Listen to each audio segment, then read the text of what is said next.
dont le thème c'est les conséquences du manque de la prière. Les conséquences du manque de la prière. Le manque de la prière met l'enfant de Dieu dans une lassitude. Lassitude, c'est sensation de fatigue. Donc, le manque de prière met l'enfant de Dieu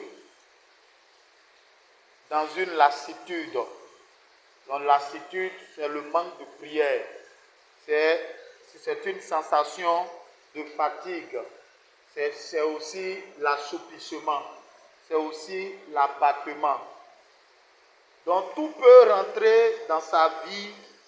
Quand quelqu'un manque de prière, tout peut rentrer dans sa vie. Je reprends. Le manque de prière met l'enfant de Dieu dans une lassitude. Lassitude qui veut dire sensation de fatigue. Sensation de fatigue. Et lorsque l'enfant de Dieu manque de prière, tout peut entrer dans sa vie. Petit 1. Le manque de la concentration. Donc quand l'enfant de Dieu manque de prière, on a dit que tout peut entrer dans sa vie. Et la première des choses qui peut entrer dans sa vie, c'est le manque de concentration. Alléluia. C'est le manque de concentration. Donc tu as fini de prendre petit 1. Petit 1, le manque de concentration. Tu vas prendre le livre de Matthieu, chapitre 26, verset 41. Matthieu 26, verset 41. Voici ce qui est écrit. Matthieu 26, 41. C'est Jésus qui parle ici. Il dit, veillez et priez afin que vous ne tombiez pas dans la tentation. L'esprit est bien disposé, mais la chair est faible. Alléluia. Donc, ici Jésus disait à ses disciples qui étaient assoupis, qui étaient fatigués, qui manquaient de prière, il disait à ses disciples de veiller et de prier pour ne pas tomber dans la tentation. Donc un enfant de Dieu qui manque de prière, il va céder à la tentation. Est-ce qu'on se comprend? Un enfant de Dieu qui manque de prière va céder à la tentation. Donc c'est pourquoi le manque de prière n'est pas bon. Est-ce qu'on se comprend? Celui qui manque la vie de prière n'arrive pas à se concentrer. Ça arrive. Ça arrive à plusieurs ici. Quand tu manques de prière, quand tu as mangé et que tu es rassasié, et que toi-même tu n'as pas une vie de prière, bien aimé, tout ce que tu fais là, c'est comme si tu es léger ou léger. Tu n'arrives pas à te concentrer. Même si c'est le travail, tu n'arrives pas. La prière, lorsque tu veux te concentrer, là même c'est grave. Pour prier, c'est grave. Donc le manque de prière a des conséquences. C'est pourquoi tu dois éviter le manque de prière. Alléluia. Alléluia. Alléluia. Donc il n'arrive pas à prier et pour finir, s'il ne fait pas attention, il arrêtera de s'approcher de Dieu définitivement. Donc quand quelqu'un manque de prière, il n'arrive pas à prier. Et si la personne même là ne s'efforce pas pour s'approcher de la présence de Dieu, bien aimé, il va finir par se retirer. Alléluia. Le petit 2, c'est la rétrogradation. Parce que quand quelqu'un manque de prière, ça veut dire quoi? Que la personne va rétrograder. Quelqu'un peut rétrograder, il peut même venir à l'église, puisqu'il n'arrive plus à se concentrer dans la présence de Dieu. C'est comme si la personne, elle, a rétrogradé. Tu le vois, il est bien habillé, il est sapé même. Mais en réalité, lui-même, il sait que ça ne va pas. Mais devant les gens, il fait semblant comme si ça va. Alléluia. Il ne trouvera plus d'intérêt pour les choses de Dieu. Donc, quelqu'un qui manque de prière, il va rétrograder. Et un rétrograde là, il ne trouve plus d'intérêt pour les choses de Dieu. Est-ce qu'on se comprend? C'est pourquoi ce soir, n'éteins pas ta vie de prière. N'éteins pas ta vie de prière. Quelles que soient les difficultés, les problèmes que l'ennemi va envoyer de part et d'autre, arrange-toi à ne pas éteindre ta vie de prière.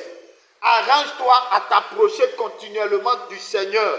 Parce que ce que je sais, un problème là, ça ne va pas perdurer pour toujours. Une situation qui est là, lorsque tu t'approcheras de Dieu dans la prière, la situation au fur et à mesure va céder. Alléluia. Et quand quelqu'un rétrograde, vous allez voir, la personne va manquer les cultes.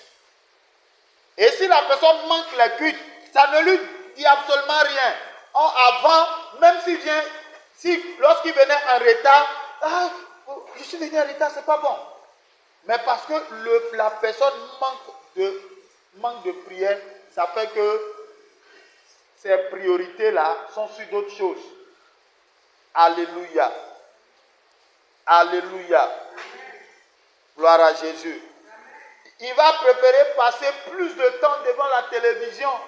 Il va préférer passer plus de temps dans les causeries. Il va préférer passer plus de temps loin de Dieu. Parce que quand il est loin de Dieu, d'après lui, il pense qu'il est à l'aise. Or, c'est la présence de Dieu qui nous communique la paix. C'est la présence de Dieu qui nous communique la force. C'est la présence de Dieu qui nous communique la joie. C'est pourquoi reprends ta vie de prière. Reprends tes nuits de prière. Il faut faire un programme de prière. Et il faut observer ça. Alléluia. Que Dieu te bénisse. Il ne comprend plus ce qui lui arrive car il ressent la fatigue, le sommeil constamment. Quand quelqu'un manque de prière, quand il dit bon, je vais prier, c'est le sommeil. Lui-même, il ne comprend plus ce qui lui arrive. Il ne comprend pas. Il ne sait pas ce qui lui arrive. Mais ce soir, si tu ne comprenais pas ce qui t'arrivait, et puis tu étais constamment fatigué, tu avais constamment des douleurs dans ton corps, tu avais constamment la fatigue, c'est parce que tu manques de prière. Ou bien la prière que tu fais là, elle est insuffisante pour guérir ton corps, pour restaurer ta vie. Alléluia. Bien-aimé, quand moi je suis fatigué, je peux sortir pour aller faire peut-être certaines choses. Aller travailler ou bien faire certaines choses. Quand je viens que je suis fatigué, dès que je rentre dans la présence de Dieu, que je commence à prier, Dieu enlève la fatigue. C'est pourquoi la vie de prière est importante pour un enfant de Dieu. Alléluia. Ce soir, Dieu te demande de ne pas rétrograder. Et Jésus l'avait si bien dit, il dit, veillez et priez, afin que vous ne tombiez pas dans la tentation. L'esprit est bien disposé, mais la chair est faible. Bien-aimé, quand il manque de prière, tu vas aimer les désirs de la chair. Tu vas aimer les désirs de la chair. La chair aime dormir. Oh, je suis fatigué, je dois dormir. Est-ce que vous savez qu'il y a des personnes qui dorment 4 heures de temps seulement? Il y a des gens qui dorment 2 heures de temps. Il y a un papa qui disait qu'il y a un homme qui dormait 2 heures de temps parce qu'il était tellement occupé. 2 heures. Donc, imagine 24 heures. Le monsieur a discipliné son corps à telle enseigne que même quand il dort 2 heures du temps, ça le suffit. C'est pourquoi, étant enfant de Dieu, nous devions discipliner notre corps et passer le temps dans la présence de Dieu. Tu dois discipliner ton corps pour passer le temps dans la présence de Dieu. Alléluia. Petit 3. Manque de lecture de la Bible. Manque de lecture de la Bible. Le diable sait que la force d'un enfant de Dieu ou d'un croyant, c'est la parole de Dieu. Qui sait ça? Qui sait ça? Ta force se trouve dans la parole. Donc, il va essayer même de t'éloigner de la Bible.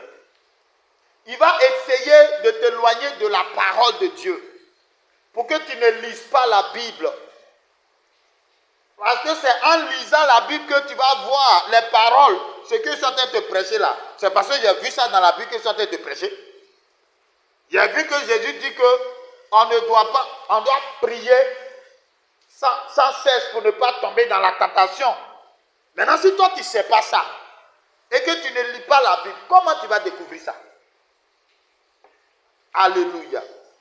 Donc l'objectif du diable, c'est d'éloigner les croyants de la parole, de la Bible. Parce que dès que tu t'éloignes de la Bible, ça veut dire que, tu n'as pas la lettre de la parole. Pour dire que tu vas commencer à méditer et puis avoir la révélation de la parole. Parce que c'est lorsque tu lis et que tu es concentré dessus, que tu es en train de lire, de méditer, de réfléchir dessus, c'est là que Dieu t'envoie la révélation. Mais si Satan est arrivé à te séparer de la parole, bien-aimé, qu'est-ce que tu vas faire? Alléluia. Que Dieu te bénisse. Que le Seigneur te visite ce soir. Et que cette fatigue, cet assoupissement qui était sur ta vie, soit brisé ce soir au nom de Jésus-Christ. Alléluia. Celui qui ne lit pas la Bible ne peut pas penser, la méditer jusqu'à recevoir la pensée de Dieu. Oui, non. Donc si tu ne lis pas là, comment tu vas penser à réfléchir sur la parole? Tu ne vas pas penser à réfléchir sur la parole. Parce que tu ne la connais pas même. C'est quand tu connais que tu as dit, ah, pourquoi Dieu dit ça là ici? Mais si tu ne connais pas, bien aimé, Dieu nous appelle à la lecture de la Bible et à la méditation de la Bible.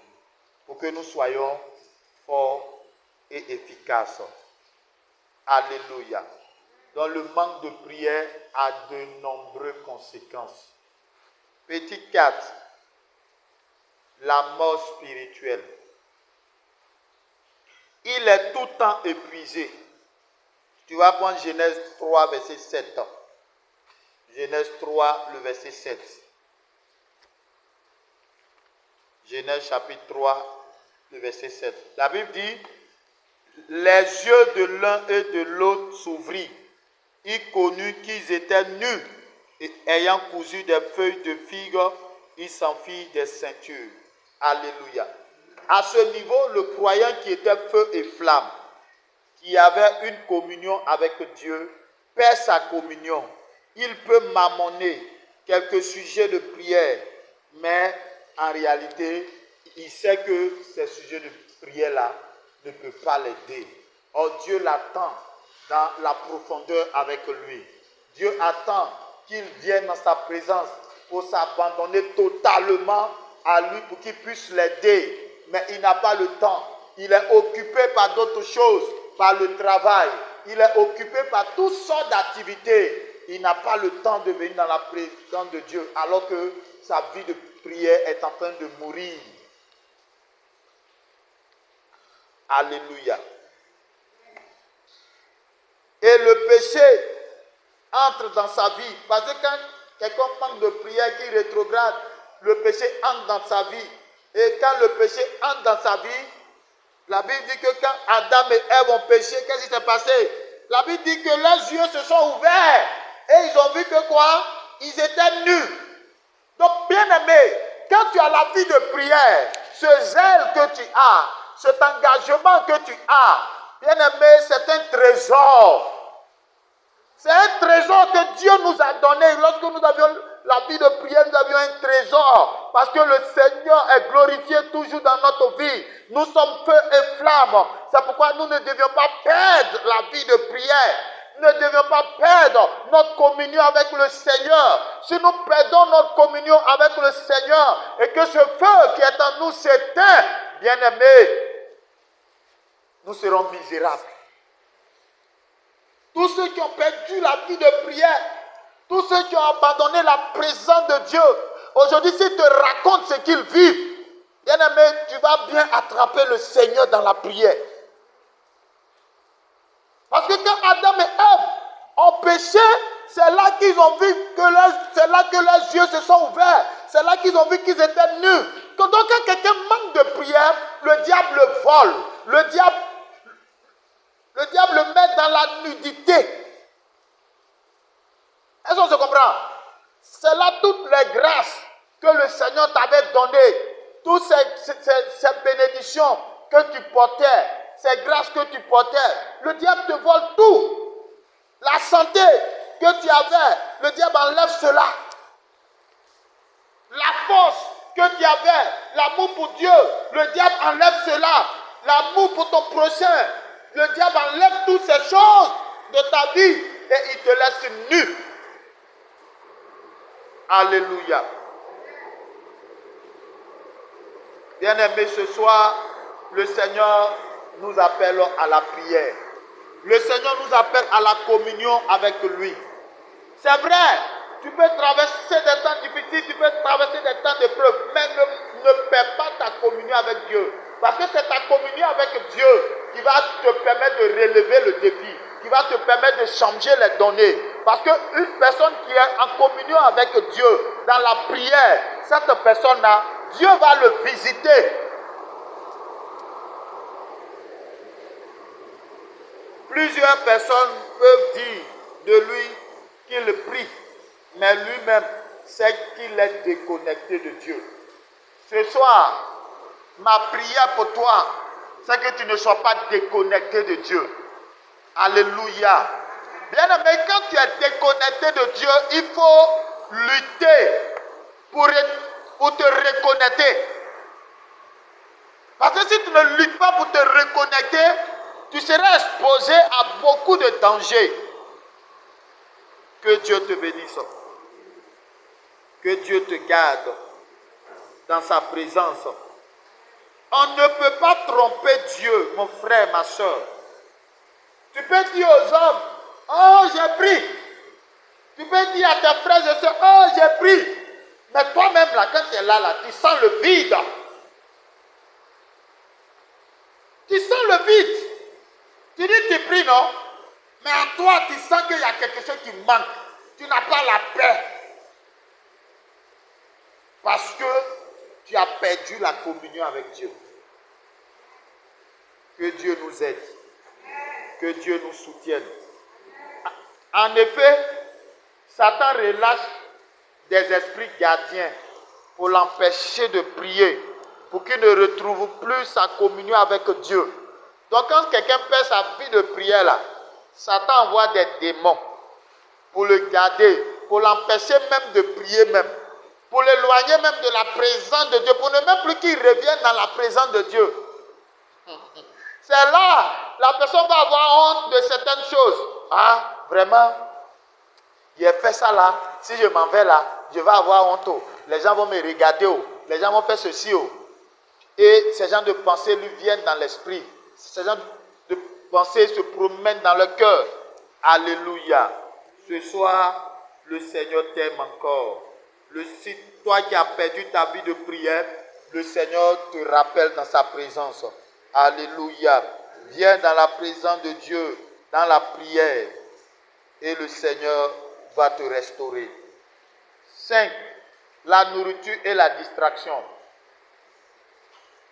L'enfant de Dieu, parce qu'il a perdu la communion avec Dieu, il a perdu sa vie de prière, qu'est-ce qu'il va faire?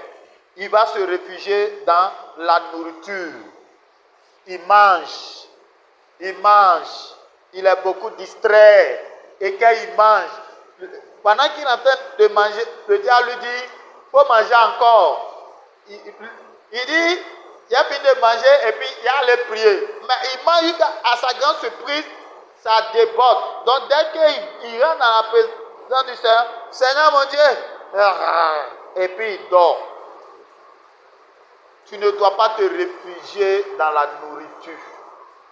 Il faut manger modérément pour pouvoir prier. Parce que la vie de prière, là, c'est une bonne chose pour toi et pour moi. Être en communion avec Dieu, c'est un privilège. Cette communion avec Dieu, là, ça a coûté la vie à Jésus. Jésus a donné sa vie pour que nous soyons en communion avec le Père. Jésus est mort, il est ressuscité pour que nous soyons en communion avec le Père. Et c'est pourquoi cette vie de prière, cette communion avec le Père, là, nous ne devions pas perdre cela.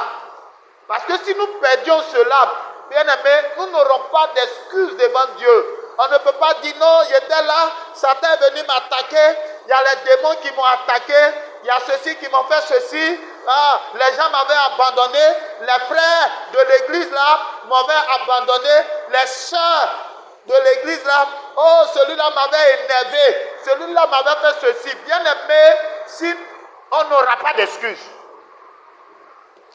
Parce que toute excuse que nous allons avancer ne va pas tenir devant le Seigneur. C'est pourquoi ce soir, je t'exhorte à la vie de prière. Je t'exhorte à la vie de prière. Il faut prier, s'il te plaît. Il faut chercher la face de Dieu, s'il te plaît. Il faut aimer le Seigneur, s'il te plaît. Il faut t'approcher du Seigneur, s'il te plaît. C'est vrai, tu es dans le confort. Tu arrives à manger, tu arrives à dormir. Mais cela ne suffit pas. Souvent, il faut abandonner ton confort un peu et il faut prier. Parce que toi-même, hier, c'est pas comme ça que tu priais. Hier, c'est pas comme ça que tu étais.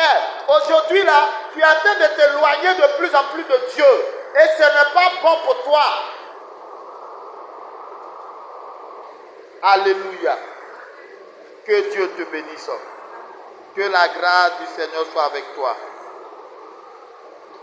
Et la distraction, il perd beaucoup de temps dans ces choses inutiles. Et pour finir, il devient automatiquement nu de pouvoir, de force. Il ne trouve plus d'intérêt en Dieu ou de la présence de Dieu.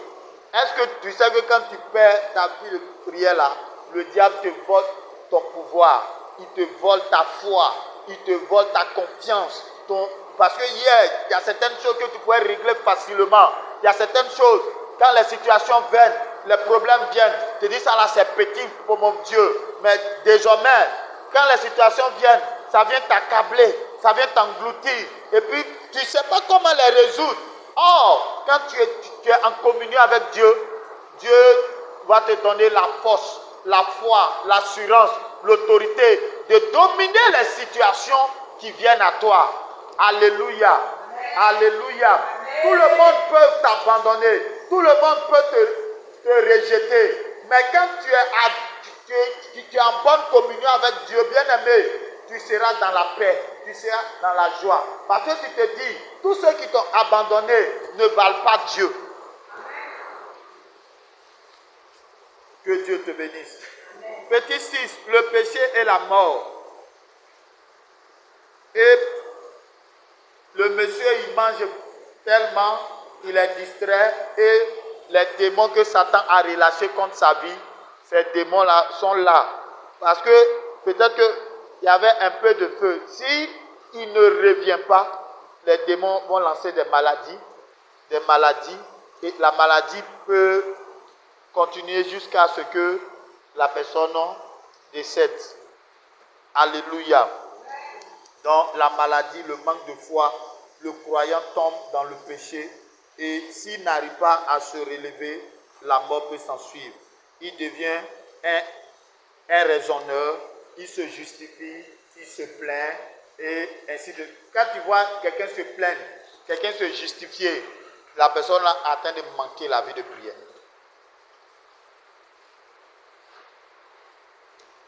On se comprend. Parce que quand les choses se passent et que tu pries, tu vas essayer de comprendre. Ah, mais pourquoi j'ai posé telle action? Tu vois, non? Mais si toi tu poses tes actions et puis on dit, mais ce que tu as fait là, c'est pas bien devant Dieu. Et puis toi tu te justifies. C'est que ça t'est glissé, hein? Ça t'est glissé. Et si tu continues de te justifier, Satan peut t'achever. Que le Seigneur te bénisse. Quelle est la solution? La solution, c'est la repentance. La solution, c'est la repentance dans un temps de jeûne et de prière. Tu dois être sincère. Tu dois reconnaître que tu as perdu la vie de prière et t'approcher de Dieu pour dire, Seigneur, ma vie de prière a pris un coup. Donc je viens à toi. Aide-moi. Pardonne-moi tous ces péchés que j'ai commis là. Et Seigneur, je veux que nous reprenions notre communion à nouveau, s'il te plaît. Et bien-aimé, tu passes un bon temps de prière avec le Seigneur. Tu dois demeurer dans la prière, dans la communion avec ton Dieu. Et en le faisant, bien-aimé, le Seigneur va te restaurer. Mais si tu ne le fais pas, tu ne seras pas restauré. Ne pas céder aux caprices du corps. Et pendant que tu seras en train de jeûner, de prier, ton corps va réclamer certaines choses. Il ne faut pas céder. Il faut continuer de prier. Il faut continuer de jeûner jusqu'à ce que ta vie de prière soit restaurée. Parce que le corps, quel que soit ce qui va se passer, va toujours demander certaines choses. Mais ne cède pas aux caprices du corps. Alléluia. Et la troisième des choses, c'est le combat spirituel. Puisque Satan a relâché des démons contre toi, bien-aimé, tu dois combattre ces démons-là. Tu ne dois pas laisser ces démons-là te vaincre. Tu dois les combattre pour les repousser. Parce que le Seigneur dit, il t'a donné le pouvoir de marcher sur les serpents et les scorpions. Je suis toute la puissance de l'ennemi. Donc toi, le croyant, toi enfant de Dieu, toi la fille de Dieu, toi le fils de Dieu, si tu te lèves et que tu commences à dire, assez c'en est assez, la maladie, la situation que je traverse là, à compter d'aujourd'hui, je mets fin, et que tu commences à confronter ces démons de l'enfer, ces démons de la sorcellerie, ces démons de mort, ces démons qui se sont levés pour te déconnecter de ton Dieu. Lorsque tu vas commencer à les confronter, bien aimé, ils vont prendre la fuite. Parce que la lumière et les ténèbres ne peuvent se confondre. Quand la lumière se lève, les ténèbres doivent prendre la fuite. Bien aimé, que le Seigneur te bénisse. Que la grâce du Seigneur soit avec toi. Donc tu dois te lever et chasser ces démons. Tu dois te lever et tu dois chasser ces démons. Tout démon, parce que le diable, quand il voit que tu es feu et flamme, qu'est-ce qu'il va faire pour que tu tombes, pour que tu abandonnes ta vie de prière, pour que tu ne pries plus? Parce que quand tu pries, tu déranges son royaume. Quand tu pries, tu détruis ses projets, ses objectifs sont détruits, ne sont pas atteints. Donc c'est pourquoi tu dois te lever. Réveille-toi parce que Dieu t'utilise comme un marteau entre ses mains pour détruire les œuvres des ténèbres. Bien-aimé, le combat spirituel, nous devons mener le combat spirituel contre les œuvres des ténèbres. Parce que nous savons que si nous nous levons, notre Dieu se lèvera avec nous. Notre Dieu va marcher avec nous. Notre Dieu va combattre avec nous. Parce que la Bible dit qu'il s'appelle l'Éternel des armées. C'est pourquoi, bien-aimé, ne te morfonds pas. Lève-toi et ensemble, nous allons avoir la victoire. Que le Seigneur nous bénisse. Que la grâce du Seigneur